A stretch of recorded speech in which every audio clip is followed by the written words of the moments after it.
السلام علیکم ورحمۃ اللہ وبرکاتہ۔ آئیے ناظرین، آج ہم باتیں کریں کہ ہم پر مصیبتیں اور پریشانیاں کیوں آتی ہیں۔ یوں تو ناظرین بہت سارے اس کے اسباب علماء کرام نے بیان کیے ہیں، میں آپ کو مختصراً کچھ بتاتا چلوں کہ ابلیس راندہ درگاہ کیوں ہوا،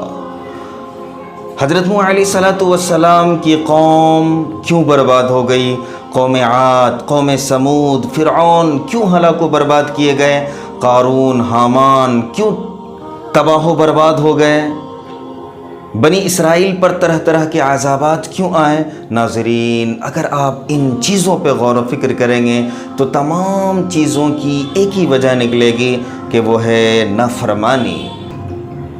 اللہ رب العزت قرآن مجید میں ارشاد فرماتا ہے وَمَا كَانَ اللَّهُ لِيَظْلِمَهُمْ، کہ اللہ ذرہ برابر بھی کسی پر ظلم نہیں کرتا، وَلَكِنْ كَانُوا أَنفُسَهُمْ يَظْلِمُونَ، یہ لوگ جو ہے نا خود اپنے اوپر ظلم کرتے ہیں۔ دوسری جگہ ناظرین اللہ رب العزت قرآن مجید میں ارشاد فرماتا ہے وَمَا أَصَابَكُم مِّن مُّصِیبَةٍ، کہ تمہیں جو مصیبتیں اور پریشانیاں پہنچتی ہے فَبِمَا كَسَبَتْ أَيْدِيكُمْ، وہ تمہارے ہی عملوں کا رزلٹ ہے، وہ تمہارے ہی ہاتھوں کی کمائی ہے، وَيَعْفُو عَن كَثِيرٍ، پروردگار تو وہ ہے کہ وہ تمہارے بہت سارے گناہوں کو معاف کر دیتا ہے، ورنہ تمہارے ایک ایک گناہوں پر اگر اللہ پکڑ کرنے پر آ جائے تو تم ایک سانس کو بھی اس روئے زمین پر لے نہیں سکتے۔ تو ناظرین اس سے بھی ہمیں یہ پتہ چلا کہ ہمیں جو پریشانی آتی ہے، مصیبت آتی ہے، وہ ہمارے ہی کرتوت کی وجہ سے ہے۔ دوسری بات ناظرین کہ اللہ فرماتا ہے کہ ہم تم کو آزمائیں گے، ضرور بھی ضرور آزمائیں گے، تاکہ اللہ رب العزت دیکھے کہ کون بندہ صابر ہے، کون آزمائشوں پر اور مصیبتوں پر صبر کر رہا ہے۔ اب اللہ کیسے آزمائے گا؟ اللہ خود قرآن مجید میں بیان فرماتا ہے بِشَيْءٍ مِّنَ الْخَوْفِ، ہم ڈر کے ذریعے سے تمہاری آزمائش کریں گے، وَالْجُوعِ، بھوک کے ذریعے سے تمہاری آزمائش کریں گے، وَنَقْصٍ مِّنَ الْأَمْوَالِ، اچھی زندگی گزر رہی تھی، مال و دولت خوب آ رہے تھے، اچانک اس پہ بریک لگ جائے گی، والانفس، تمہارا جو عزیز ہے، رشتہ دار ہے، تمہارا بیٹا ہے، بیوی ہے، اللہ ان میں سے کسی ایک کو اپنے پاس بلا لے گا، والثمرات، اچھی کھیتی ہو رہی تھی، امید تھی، لیکن اللہ رب العزت اس کھیتی کو برباد کر دے گا۔ اب اللہ رب العزت یہ آزمائے گا۔ ناظرین اس وقت ہمیں کیا کرنا ہے؟ ہمیں صبر کے دامن کو تھامے رکھنا ہے۔ حضرت عزیر علیہ السلام اللہ کے نبی ہیں، ان پر وحی نازل ہوتی ہے کہ عزیر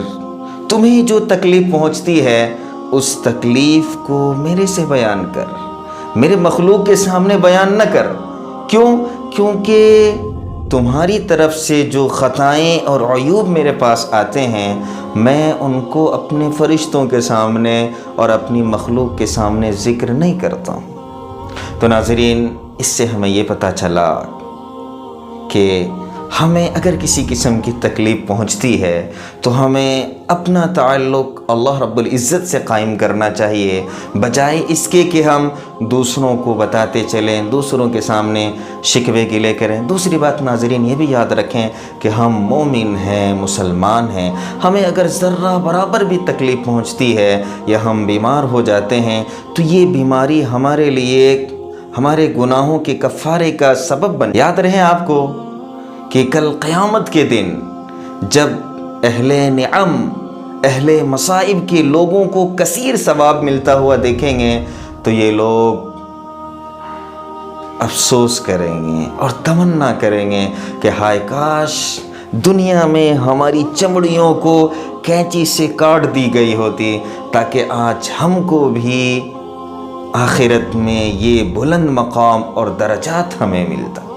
تو ناظرین اگر ہم پر مصیبتیں آتی ہیں یا پریشانیاں آتی ہیں تو اس پہ ہمیں صبر کرنا ہے اور اپنے گناہوں سے تائب ہونا ہے، اللہ سے معافی مانگنا ہے۔ ایک چیز اور بھی میں آپ کو یہاں پہ کلیئر کرتا چلوں کہ کون سی بیماری ہمارے لیے رحمت ہے اور کون سی بیماری ہمارے لیے زحمت ہے۔ میں آپ کو آسان لفظوں میں بتاتا چلوں کہ ایک بندہ اگر بیمار ہوتا ہے اور بیماری کے عالم میں وہ بندہ نمازوں کی پابندی کرتا ہے، حدود اللہ، حقوق اللہ کی پابندی کر رہا ہے، وہ اس میں ذرہ برابر بھی کمی نہیں کرتا ہے، تو وہ بیماری اس کے لیے رحمت بنے گی۔ ایک بندہ ہے بیمار ہوتا ہے، نمازوں کو چھوڑ دیتا ہے، حدود اللہ کو پامال کر دیتا ہے، حقوق اللہ کو ادا نہیں کرتا، تو وہ بیماری اس کے لیے رحمت نہیں بنے گی بلکہ وہ بیماری اس کے لیے زحمت بن جائے گی۔ ایک چیز اور بھی، ایک بندہ بیمار ہو جاتا ہے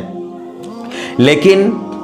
وہ بیماری کے عالم میں بندہ توبہ نہیں کرتا ہے، بیماری سے جب درست ہوتا ہے وہ توبہ کرتا ہے اور گناہوں والی زندگی کو چھوڑ دیتا ہے اور اپنا تعلق مع اللہ کے اندر مگن ہو جاتا ہے، پھر کبھی گناہوں کی طرف واپس نہیں آتا ہے، تو اس بندے کی بھی بیماری اس کے گناہوں کے کفارے کا سبب بنے۔